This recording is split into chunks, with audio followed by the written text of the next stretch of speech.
സർവീസിൽ നിന്ന് വിരമിച്ചിട്ട് 2 വർഷം കഴിഞ്ഞിട്ടും സ്വകാര്യ കാറിൽ നക്ഷത്ര ചിഹ്നം വെച്ച് യാത്ര ചെയ്ത മുൻ DGP ടോമിൻ ജെ തച്ചങ്കരിക്കെതിരെ അന്വേഷണം നടത്താൻ DGPയുടെ നിർദ്ദേശം.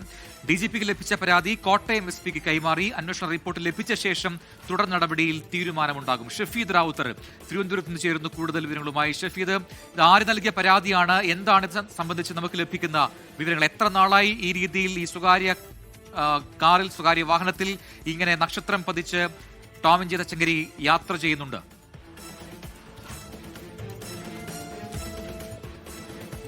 പ്രജൻ, കേരള പോലീസിലെ പ്രധാനപ്പെട്ട ഉദ്യോഗസ്ഥനായിട്ടുള്ള ടോമിൻ ജെ തച്ചങ്കരി 3 വർഷം മുൻപാണ് DGP റാങ്കോടുകൂടി അദ്ദേഹം വിരമിക്കുന്നത്. അതിനുശേഷം സാധാരണഗതിയിൽ നമ്മൾ ആരും അത്തരത്തിൽ അങ്ങനെ വിരമിച്ച DGPമാർ ഈ 3 നക്ഷത്രമുള്ള അടയാളങ്ങൾ പതിച്ച് യാത്ര ചെയ്യുന്നതോ അല്ലെങ്കിൽ അവരുടെ ഏതെങ്കിലും തരത്തിലുള്ള കാര്യങ്ങൾക്ക് ഉപയോഗിക്കുന്നതോ നമ്മൾ കണ്ടിട്ടില്ല. കഴിഞ്ഞ ദിവസം ടോമിൻ ജെ തച്ചങ്കരി ഒരു കേസിന്റെ ആവശ്യവുമായി ബന്ധപ്പെട്ട് കോട്ടയം കോടതിയിലെത്തിയിരുന്നു. അപ്പോഴാണ് മാധ്യമങ്ങൾ, അദ്ദേഹം വന്നിറങ്ങി അദ്ദേഹത്തിന്റെ ആ ദൃശ്യങ്ങൾ ചിത്രീകരിക്കുന്നതിനിടെ മാധ്യമങ്ങളുടെ ശ്രദ്ധയിൽ അദ്ദേഹത്തിന്റെ വാഹനത്തിൽ ഈ DGP അടയാളമായിട്ടുള്ള 3 നക്ഷത്രങ്ങൾ ഉണ്ട് എന്നുള്ള കാര്യം ശ്രദ്ധയിൽപ്പെട്ടത്. തുടർന്ന് ദൃശ്യങ്ങൾ പകർത്തുകയും അത് നിയമലംഘനമാണെന്നൊക്കെയുള്ള കാര്യങ്ങൾ മാധ്യമങ്ങൾ ചൂണ്ടിക്കാട്ടിയപ്പോൾ അത് പിന്നീട് ഡ്രൈവർ അത് അഴിച്ചു മാറ്റുകയും ചെയ്തിരുന്നു. അക്കാര്യത്തിൽ ടോമിൻ ജെ തച്ചങ്കരി പറഞ്ഞത് അത് ഡ്രൈവർക്ക് പറ്റിയ വീഴ്ച എന്നൊക്കെയുള്ള കാര്യമായിരുന്നു. പക്ഷേ ഈ വിഷയത്തിൽ ഇപ്പോൾ ഒരു അന്വേഷണത്തിന് കേരള പോലീസ് തയ്യാറെടുത്തിരിക്കുകയാണ്. സംസ്ഥാന പോലീസ് മേധാവി റവാഡ ചന്ദ്രശേഖർ ഈ വിഷയത്തിൽ ഒരു പ്രാഥമിക അന്വേഷണം നടത്താൻ കോട്ടയം SP-ക്ക് നിർദ്ദേശം നൽകിയിട്ടുണ്ട്. കേസെടുക്കണമെന്നൊക്കെയുള്ള കാര്യങ്ങളിൽ ആ റിപ്പോർട്ട് ലഭിച്ച ശേഷമായിരിക്കും തീരുമാനമെടുക്കുക. ഏതായാലും സംസ്ഥാന പോലീസ് മേധാവിക്കാണ് ഇതുമായി ബന്ധപ്പെട്ട ഒരു പരാതി ലഭിച്ചത്. ആ പരാതിയിൽ പറഞ്ഞത് ഈ രീതിയിൽ അധികാര ചിഹ്നങ്ങൾ ദുരുപയോഗിക്കുന്നത്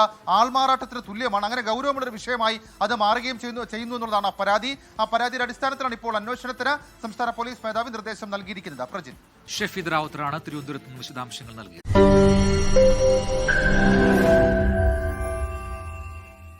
ലോകത്തെവിടെയായാലും ഏത് സമയത്തും 24 വാർത്തകളും ഓഗ്മെന്റഡ് റിയാലിറ്റി പാക്കേജുകളും എക്സ്പ്ലെയിനറുകളും വിശദമായി കാണാൻ ഞങ്ങളുടെ YouTube ചാനൽ നിങ്ങൾക്ക് സബ്സ്ക്രൈബ് ചെയ്യാം.